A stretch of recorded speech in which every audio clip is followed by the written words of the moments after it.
Thank you, listeners, for joining us. We are so excited to have our guest in studio today to talk about one of the most exciting events that Elko looks forward to all year long. That's our National Cowboy Poetry Gathering. And today's guest is National Cowboy Poetry Gathering Manager. Ms. Callie Greenhaw joins us here today at KELK. Callie, welcome to the program. Thanks, Lori. It's exciting to be here. Well, thank you so much. I just love sitting across from you in this new role and obviously in filling Brad McMullen's shoes. He was a frequent flyer here on the radio with us, and Brad is off doing some exciting things now as a state folklorist. Yes, he's with the Nevada Arts Council. And he'll get to come back and enjoy the gathering. I think that's his plan. Yes, it is. So, Callie, let's see. We should probably start with, we'll ease into a little bit of what the Western Folklife Center, is, because there's the aspect of the center. There's the National Gathering, which you're managing that huge event, which is coming up.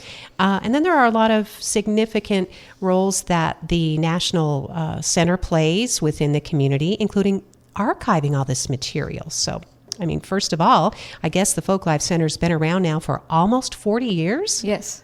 So it is, it's something that we all take great pride and stewardship in as a community. Mm-hmm. So tell us, Callie, how did you get to be in this new role? I know that you should tell us more, but a lot of us know you're from Elko, and it's been a journey to get here, right? Yes. So I went to Elko High School. I was involved in the marching band, did 4-H, had a couple misadventures with some pigs in FFA, and then I went off to get my anthropology degree in Reno, and I got my master's in London, and I'm now working on my PhD in anthropology and Basque studies.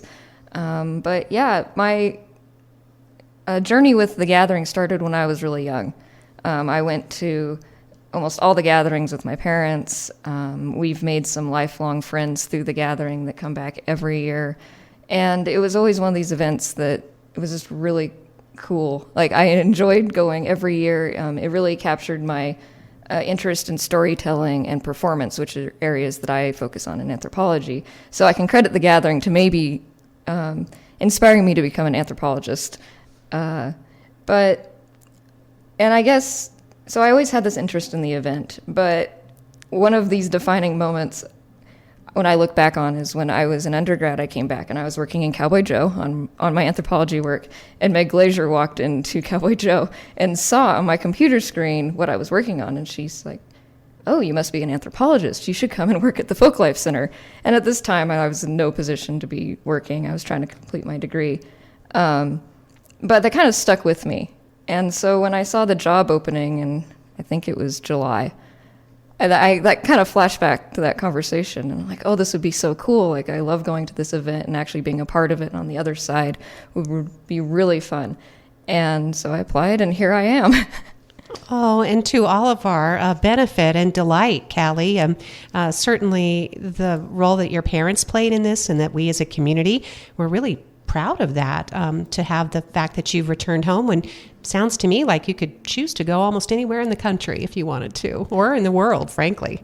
Yeah, anthropology can take me many places, and I'm really happy that anthropology actually brought me back to Elko, because it wasn't something I thought I'd be able to come back and do in Elko, because, archaeology is always a field, but cultural anthropology is a little more niche market. Well, in anthropology, whether or not people are familiar, plays an important role about how we feel about ourselves, right? And how we view the world, and how we might actually interact with other people. Is that fair to say? Yeah. Yeah. And just how we express ourselves, the oral performance of the gathering, telling stories, like passing on traditions. Yes. And this runs a little bit in your blood, fair to say, right? Because you have pretty well-known grandfather, of course, late grandfather, but if you wouldn't mind mentioning, there's a building on campus at Great Basin College with the Greenhaw name. Yeah, my grandfather, Charles Greenhaw, was an English professor, actually got his PhD from UNR too, so following in his footsteps in that. But yeah, he was involved in the first gathering and getting that off the ground through his role at what was Northern Nevada Community College. And it was really kind of fascinating going into the archives and learning about the first gathering and seeing all the notes. And he would be writing letters of support and kind of gearing them towards, maybe you should ask these people, providing a building for them to set up shop in on campus. This was a lot of history that I didn't know about. Like, I knew he was involved in the gathering, but he would never talk about his achievements. And so coming back to Elko and being at the Western Folklife Center is kind of a lesson in my own history as well as gathering history. So yeah, he did a lot, and I'm learning every day. And learning from, as you said, the notes he left behind, and that really lends to the conversation of which, we'll probably have a little bit of today. But that's why archive is so important, right? The collection, the materials, the things that are being housed at the Pioneer Hotel? Yeah, our archives are vast. I don't think people realize how much material we have. Photos from the gatherings, any sort of planning for the gathering, and especially before we had computers and, putting things in the cloud, all this stuff was printed out or written down. And so there's just gathering history everywhere. But also all the field work we've done for gathering years, especially the international years, there's boxes dedicated to that. Any sort of recordings from the gathering. So shows have been recorded, and they exist on many formats. I was listening to stuff on cassette a while ago. But yeah, our archives, they have a lot of information, and it's really cool to go into and just spend time learning. And you never know what you might find out about what's going on in the, local climate, society certainly, but could also reflect something statewide, nationwide, even worldwide. As you said, these gatherings have taken us and then brought back some far-flung people and ideas with a central theme or something that's in common, which I think brings us to today's gathering, right? Yes. So the theme for this year is Right Where We Belong. And this, it could be kind of vague when you think about it. And what we're really trying to hit with this theme is the belonging to the land, belonging to a community. What kind of sense of belonging do you have to various places or people in your life? And of course, the gathering is a community. Every year we get thousands of people flocking to the gathering and forging connections and maintaining connections. So you could think of the gathering as a place where you belong. So yeah, it's a fun theme, and I'm trying to think of it's a fitting theme for me to come back to, I think. It's really quite on the nose, I belong in Elko, and I get to come back and really forge connections with the community. So it's a really exciting thing to explore programming-wise, and I think we're going to have a lot of great programs that will speak to that. Absolutely. Some of them, I hate to always tell people this, but are already sold out. Some of the most fantastic offerings that feature a lot of locals as well as visitors. We are talking about the 39th Annual National Cowboy Poetry Gathering, which is, opening soon. It's hard to believe, but the dates, again, are January 29th. You know them all. Yes, January 29th to February 1st. Wow. So it's coming right up. And this event has grown so much, Callie, that it is literally throughout the community. Just about any performance space or exhibit space, gallery, retail store, restaurant, it is featuring some sort of national gathering theme and welcoming visitors. Yeah, we're really excited that we have the great community support for the event. I mean, a lot of businesses and the hotels really help us out, and the community members themselves, it takes an army to put on the gathering, and we're fortunate to have really wonderful volunteers that donate their time every year to help us. So yeah, Elko, we invade it for about a week with cowboy poets and musicians, and thankfully everyone just really enjoys it. Well, it's funny because I think initially some locals thought, well, this is a fad or a trend, or what's this all about? Because obviously people were familiar with ranching, but then we saw, no, this is sincere. People are coming in from the ranch, from outlying communities, not only in Nevada, but throughout the continent. I mean, they're here to hear these stories, and again, with the theme, Right Where We Belong. So what we want to do is really encourage locals, Callie, right, to take advantage of this opportunity. Oh, yeah, and we have some great workshops that locals are involved in. There's something for everyone. And so even if you're not interested in hearing poetry or listening to music, we have, writing workshops, cocktail making workshops, leather working. You can learn to dance, you can learn to cook. learn some art.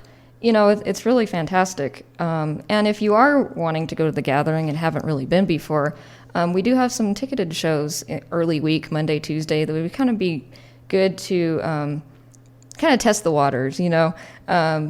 The crowds aren't as big then, so it's easier to get in and just really enjoy the atmosphere. And if you're a rancher, we do provide free passes to the Ranch Family Show.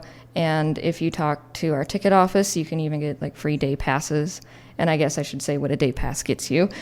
Day passes are great for experiencing the gathering and really taking in everything it has to offer. You can get a day pass or deluxe pass, and it's just all the daytime sessions during the gathering that are non-ticketed, and all the artists on our lineup will appear outside of a ticketed show, so you can really get a good sense of how the gathering works. And if you're interested in getting tickets later on and you want to see more of the person you saw earlier, then that's always an option. That's a fun introduction, and as you said, sort of a smorgasbord of national gathering offerings for the year, which that's the thing. The gathering's always different too, right, Callie? I mean, you have some returning favorites, some beloved artists who've been coming now for even generations. They bring their families. There's new young talent. And you got to think about, I was thinking about this with all the hype around Dolly Parton, who I had just adore and I have since I was a little kid. But Dolly, it seems like her secret to success is her genuine love and collaboration with people, and with young people especially, including people in what it is that she does and what she wants to pursue. Yeah, it's a lot of the artists are really great about encouraging the younger people that we're having on our lineup, and even through workshops. Like Mike Beck has a guitar workshop, and he's so excited to like really encourage people learning guitar, and he's really put a lot of thought into it. Yeah. That's all right. We were talking about artists and the favorites that come, the new talent, because we're also seeing a lot of emerging young new talent, Callie. The gathering has attracted Cor Blund, for example. I mean, I could go off and name a whole bunch, but I don't want to leave anybody out. But he's among the favorites. Oh, yeah. Corb is great. But and one of the things that I was really enjoying about contacting our different artists is because we provide scholarships for new and emerging performers to come. And so we have 4 new artists coming this year. And it's just been really fun working with them to get them to the gathering. And so those are some people I'm really excited to see on the stage. And of course, there's the old favorites like Waddy Mitchell, Wiley in the Wild West. We have some really great younger artists. Ismay is a band out of California that's some great music. Jessie Veeder is a rancher from North Dakota, and when she ranches with her daughters, and she's really awesome to listen to. Sam Platts and the Plainsmen is going to be one of our bands, and they're always fun. And so it's like young and old coming together, and we really enjoy kind of having this like continuation and kind of fostering new talent. And there's a great spirit that comes with the gathering, with the people who are driving in or flying in. Some of them, they make this their journey. I mean, their time off. When you're leaving a ranch, Callie, we were just talking about this, you're leaving chores for someone else to do, right? Oh, yes. And that's always one of those things. Elko in the winter and winter elsewhere, travel conditions can be kind of interesting. And the gathering is put on when it is. And people always wonder this because we're trying to work around the ranch schedule. But when I contact people, they're like, well, I'd love to be there, but, I can't leave my wife to feed the cows if the weather's really bad. So I should be okay.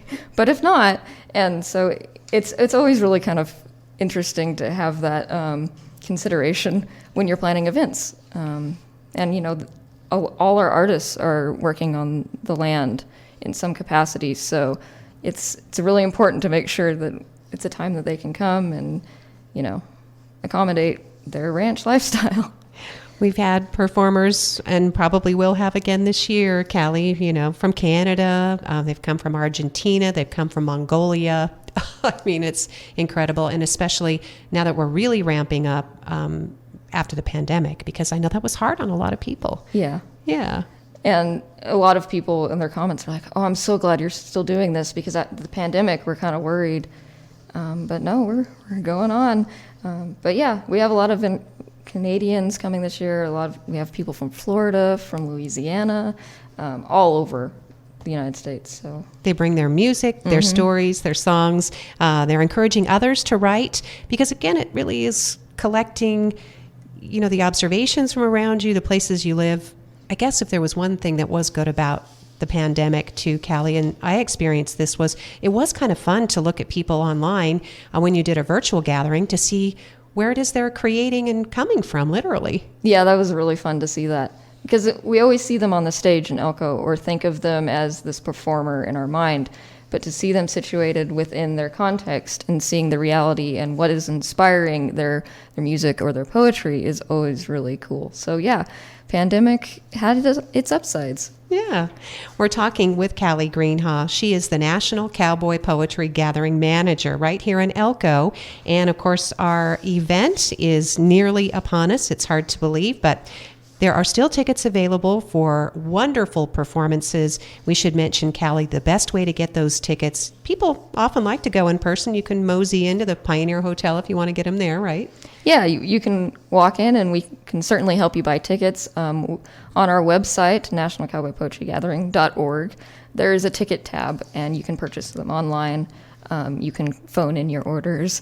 We'll help you out. Yep. You want to get tickets, though, just as soon as you can. They do make great gifts. Yes, they do. And we are on the Christmas season is approaching. Yes. So especially for people that, they have everything. They don't want stuff. We want experiences. That's why people want to come to Elko. And, of course, the mission of the Folk Life Center itself, Callie, with you being an academic, obviously you understand the vision is, giving voice to some of this tradition because we simply don't want it to disappear. These are important voices in the fabric of our beautiful country. Yeah, it's really important to give a platform for some of these oral traditions, cowboy poetries in particular, but just any sort of cultural expression because as times change, you have to kind of change with them.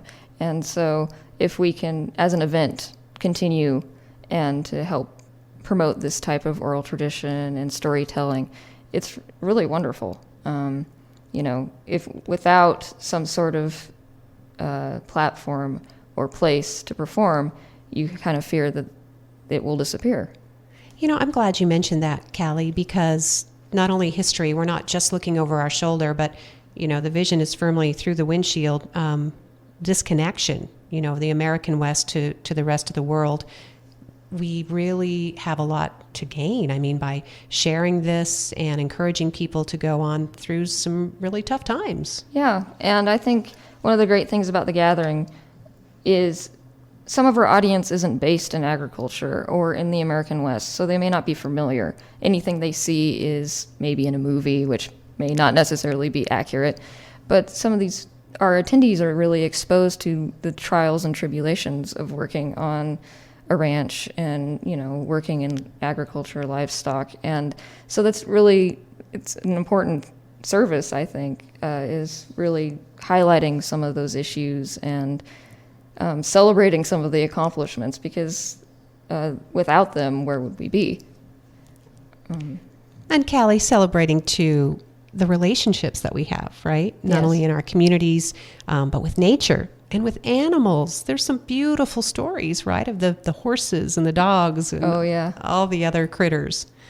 Yeah, there's some really great poetry and music that really celebrates all the aspects of life and, the landscapes and the things that make day-to-day life really quite beautiful. And this gathering too is really it's an oral and a visual treat. We attract photographers, we attract filmmakers. You're a filmmaker. You film and also write and document things in a particular way, Callie. So I can see, encouraging people to come with just even an open mind, right? Without even having any preconceived notions of what the gathering might be. Oh, yeah. It's just that spontaneous moment where connections are forged and just kind of the cool little instances. I know some of our poets would stand down in the Pioneer Saloon and collect hugs. And like even our jam sessions, because we encourage our artists to go to a jam session and they'll open it up and then the public can jam. So it's really, there's just these moments that you just love to see and love to capture, and just that come about with putting all like people from different places in different walks of life all in one setting. Kind of like a cowboy burning man with clothes on. Yes, please close. Yes, it's too cold. I mean, that's the thing. Even no matter what you think about it, it's too cold. So, but it's just that creative expression, that wonderful feeling, that spirit that can kind of lift everybody up, Callie, and that's what we're all looking forward to having in our community. So while all this fun is going on, there's going to be research. There are going to be beautiful exhibits. Artists have been waiting for this moment, some of them to really reveal what it is that they've been working on. So I know the Northeastern Nevada Museum will have pieces. The Weigand Gallery inside the Pioneer Hotel, Cowboy Poetry Headquarters, Cowboy Arts and Gear. That's an important part of what's featured, because they really are the history of the gear and the evolution of the trade and of ranching and cowboying, if you will.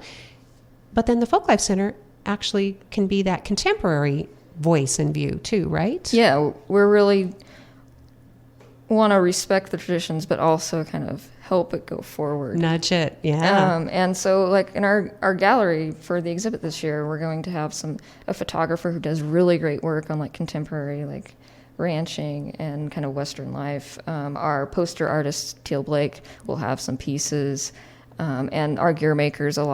We have a vast gear collection, but a lot of our gear makers are from some really younger makers, which is really exciting, and they're doing some really neat things. So, yeah. I always love that combination of, silver and leather and paisley and denim and just lace and whatever anybody wants to incorporate. I mean, there are some, and it makes me think too, Callie, that there's not really one culture that's observed, right? No. We have people from Native American heritage, Hispanic, Norwegian, anything. And that's what's really great, because the American West has so much to offer, and there's so many cultures and people that made it possible. So, yeah, we have a little bit of everything for everyone. Callie Greenhaw is our guest, as she is from the Western Folklife Center, National Cowboy Poetry Gathering Manager. We've talked about a lot of different things. We wanted to encourage people to get tickets, obviously. Now's the time to do it, because that window closes as we get closer and closer. Yes. Right? So still some great performances, as you said, the Monday, Tuesday shows. There are discounts for locals. Volunteers still needed, or have you kind of got everybody? Oh, yes. We love to have volunteers, and the more, the merrier. Oh, good. That's quite a group. Yeah. Yes, it is. I'm beginning to see how big a group it is, because, going to the gathering, you don't really see all the people that are really making it possible. But no, we love our volunteers, and if you are interested in volunteering, we'd love to have you. And if you want to volunteer, you can email volunteer@westernfolklife.org. You can also call and ask where to go, and we can definitely orient you. 775-738-7508? Yes. Okay, I'm glad I remembered that. And then there's a volunteer form on our website, too. Oh, so perfect. Okay. You can fill it out, and someone will be in touch. Okay, good.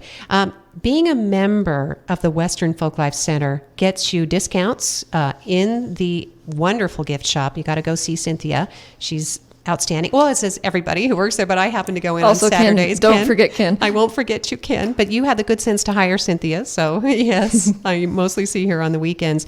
But the gift shop has the art and the books, the films, the jewelry, award-winning videos, CDs. So you can kind of get the feeling that you catch up a little bit if you even visit the gift shop. Oh, yeah. We have a great selection, and we have a lot of local artists. There's some really great jewelry, mugs, paintings.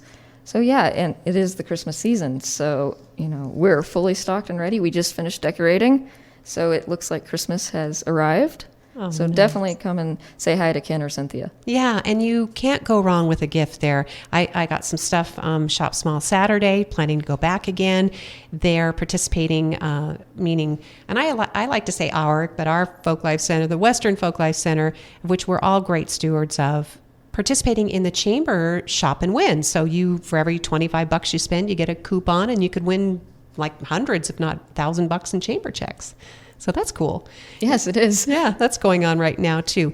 That's an important part of your membership. As a member of the Western Folk Life Center, you get to participate. You get an early offering of tickets. Yes. Yep. And, those discounts in the shop there. And you get to help preserve this tradition for the future. But then there are ongoing local events, and I want to make sure that we mention that because locals are an important part. Often new talent is discovered. I'm thinking about the lovely young talent from Tuscarora, young Miss Morai, who comes and sings, and she's been singing since she was tiny. So the guitar was bigger than she is. So, but now she's growing into that nicely. So there's an open mic session, right? Yeah. So there's open mics at the gathering. There's Thursday through Saturday, and if you want to sign up, you need to get there at 8:30, and it's first come first serve. But yeah, there's multiple sessions each day. You perform once a day, and there's an audience vote, and if you get voted high enough, then you have a chance to appear on a ticketed show called Highlights of the Open Mic on the G3 Bar Theater stage. So that's pretty exciting.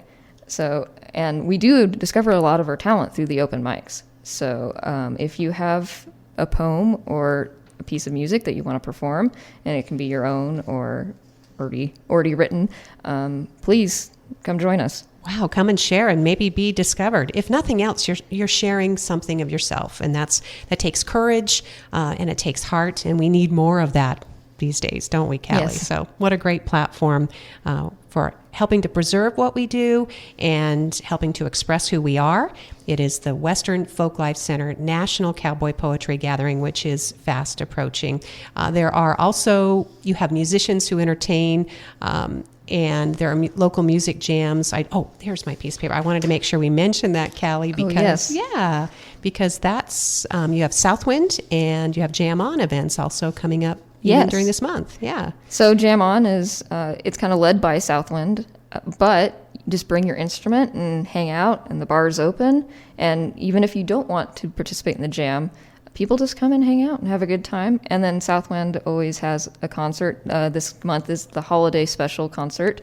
So they'll be doing some of their music as well as Christmas music, I'm assuming. Oh, yeah. They play lovely, lovely music. And Southwind is just this small group, acoustic, and just lovely traditional music. And it's, as you said, Callie, people can just go and hang and listen to some music and make requests and enjoy a beverage, just kind of kick back. Yeah, it's a good time. Yeah. And it's a good group of people to hang out with, I think.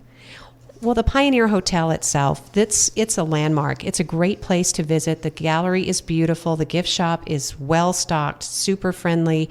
The exhibit space is amazing, and you get a lot of national support. And I do hope people understand how significant that is, because it does take an effort to get to Elko. But at least this time of year, all eyes are on Elko during the national gathering. The director, Kristen Winbigler, has done so much to elevate this gathering to this national platform. Yeah, she's been really great in helping us move forward. So, and it's really fun because she was in TED. So it's really fun to kind of learn her experience, learn from her. But she has mastered the platform. And so having their very own Western Folk Life TV, you have a YouTube channel, right? Or it's a TV channel? It's like through Vimeo, but we have an app. Oh, yeah. Okay. So it's online and an app. And as a member, you get access, and you can. Mm-hmm. But a lot of our shows and a lot of archival material we will put on Western Folk Life TV. And also during the gathering, we live stream some of our shows through Western Folk Life TV. So there's that. Yeah, and so it's been really kind of fun to see all these shows presented for people that maybe cannot make it, or just have an interest. And it gets them excited, and then they will be here next year, because a lot of people have found the gathering through this various platform or social media. So many thanks to Kristen Winbigler, who's Chief Executive Officer. Katie Aiken is your programs manager, so she'll be here for the gathering. That'll be great. Teddy Bear directs operations and ticket sales. Of course, we're talking with Callie, who's the gathering manager. Cleo Hansen is the office manager. And Ken Harriman, the gift shop manager, along with Cynthia, who's an associate, Marianne Molland, who's the programs administrator. We have Daniel Neal, who directs development and corporate partnerships, and with an accounting assistant, Jamie Terrell. Carolyn Flores, trainer, development management. So when you become a member, you're going to be talking with Carolyn. You are, and she will get you situated. All right. Very good at what she does. She is excellent at what she does. So happy that she is with the Folk Life Center here in Elko. There's a local board of trustees that's headed up by John Griggs, much respected and well-loved local rancher. And Rob Dondero is the vice chair. Annie Hatch is a vice chair. Preston Wright is the interim treasurer. You recognize most of these names. There are other folks who are on this board of trustees. There's a national advisory council as well. And that list is lengthy and impressive too. Yes, it takes a village, I believe is the term, and we have I think slightly bigger than a village with everyone that helps and donates their time to us, and it's really wonderful. Yep, you have a rural community, you have a whole town, they have their own P.O. boxes. They're putting this thing together every year. So Callie, thank you. I know that you can come back anytime you want, certainly, but we just wanted to get people aware and excited about 39th Annual National Cowboy Poetry Gathering, which is coming right up. It's just amazing that it's the 39th. And get your posters, get your tickets, get more information, but do it soon because we don't want you to be left out. And you can find the information online, westernfolklife.org. Anything that we left out, Callie, that we were hoping to get to today? I want to make sure we've covered our bases. I think we did a pretty good job. Okay. I will add nationalcowboypoetrygathering.org is the event website itself. We have 2 websites. Oh, cool. So okay. check them out, both out. But Yes. anything you need to know about the gathering, most likely you will be able to find on our website. And if you can't find it, give us a call, and then we'll know that, maybe that needs to be on there. Well, Callie, thank you so much for being here. Looking forward to many, many more conversations. And I know you've got a lot of work to do, so we're going to let you get back to it. But certainly Elko Broadcasting Company is a friend, Western Folk Life Center, National Cowboy Poetry Gathering. We appreciate you. Thank you for coming home. Well, thanks for having me. It's been a joy. We'll see you again. Ms. Callie Greenhaw, our guest today here on Elko Live on KELK. Thank you so much, listeners, for joining us for today's program. Find us in archive online at elkoradio.com. And thanks to those of you listening on streaming. We stream worldwide from elkoradio.com.